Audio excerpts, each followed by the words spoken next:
লোকসভা প্রার্থী অজয় কুমার দাসকে বিপুল ভোটে জয় করুন। মথুরাপুর কেন্দ্রে অজয় কুমার প্রার্থী বিপুল ভোটে জয় করুন। बड़ा पीछे আইএসএফ জিন্দাবাদ, আইএসএফ জিন্দাবাদ, আইএসএফ জিন্দাবাদ, আইএসএফ জিন্দাবাদ। ভাইজানের প্রার্থী অজয় কুমার দাসকে বিপুল ভোটে জয় করুন। ইনকিলাব জিন্দাবাদ, আইএসএফ জিন্দাবাদ, আইএসএফ জিন্দাবাদ, ইনকিলাব জিন্দাবাদ। মথুরাপুর লোকসভা কেন্দ্রে আইএসএফ প্রার্থী অজয় কুমার দাসকে বিপুল ভোটে জয় করুন।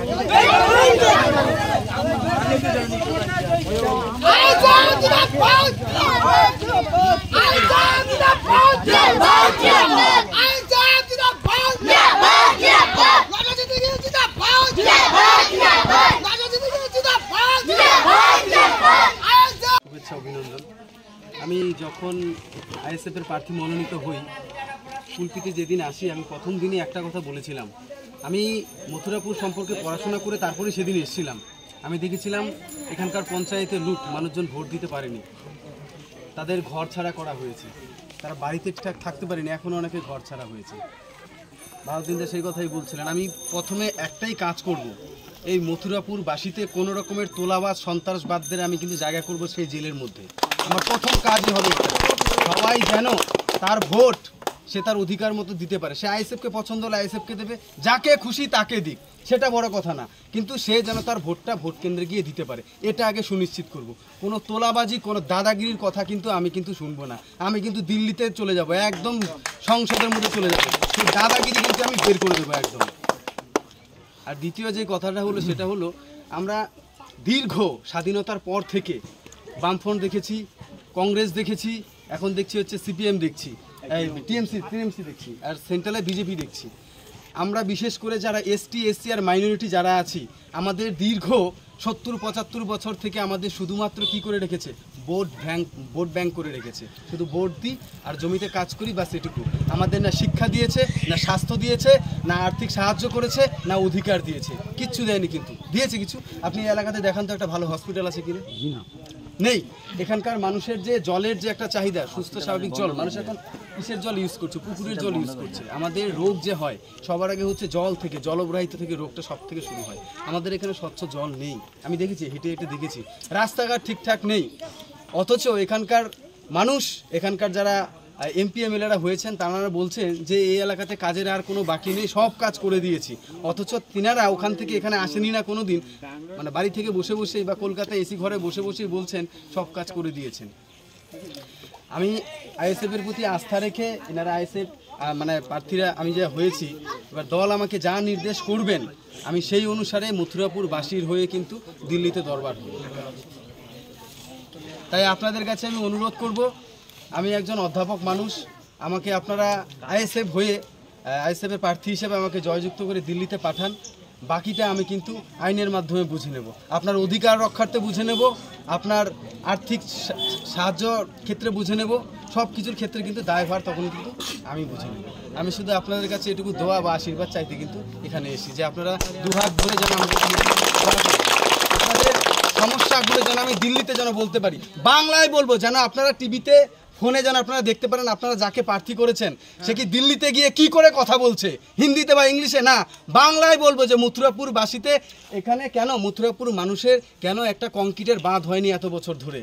এখানে ইমার্জেন্সি যখন তখন, আজকে যদি বলে আবহাওয়া দপ্তর থেকে কালকে থেকে বৃষ্টি হবে, ঝড় বৃষ্টিপাত হবে, তার কিন্তু এখানে কোনো দপ্তর খোলা হয়নি। দপ্তর হয়েছে, খোলা হয়নি, কিন্তু না রাজ্য সরকার করেছে না কেন্দ্র সরকার করেছে।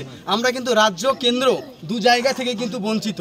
এখান থেকে এমপি এমএলএরা যায় দিল্লিতে, কলকাতাতে, কেউ কোনো কথা বলে না, নিজেরা শুধু এসি ঘরের মধ্যে বসে থাকে, আর আমাদেরকে শিক্ষা থেকে বঞ্চিত করে, স্বাস্থ্য থেকে বঞ্চিত করে, একমাত্র ভোটাধিকার করে রেখে দিয়েছে। আমরা সবাই কিন্তু ভোটার হয়ে আছি না, আমাদের কাছে শিক্ষা আছে, ছোট ছোট বাচ্চাদের জন্য কিন্তু ভালো একটা গভর্নমেন্ট স্কুল পর্যন্ত এখানে নেই। তাই আমি বলবো, আপনাদেরকে একটা অনুরোধ করব, স্কুলে আগে সবাইকে পাঠাতে হবে, শিক্ষায় শিক্ষিত করতে হবে। আমি কিন্তু এসসি ঘরের ছেলে, আমি কিন্তু ছোটোবেলায় বুঝে গিয়েছিলাম যে আগে সবার আগে কিন্তু শিক্ষাটা অর্জন করতে হবে, তবেই কিন্তু চোখে চোখ রেখে কিন্তু প্রতিবাদটা করা যাবে। কিন্তু তাই আমি বলবো আমাদের ছোটো ছোটো ভাই বোনেরা আছেন, সবাইকে আগে স্কুলে পাঠান, সবাই যেন সুশিক্ষায় শিক্ষিত হয়ে এই তোলাবাজ দাঙ্গাবাজদের বিরুদ্ধে যেন চোখ রেখে যেন আইনের মাধ্যমে যেন তারা যেন সে ফায়দাটা যেন লুটতে পারে। এই বলে আমি বক্তব্য শেষ করছি। আমাকে সবাই আশীর্বাদ করবেন, আমি এটুকু আশা রাখি।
মথুরাপুর কেন্দ্রে আইএসএফ প্রার্থী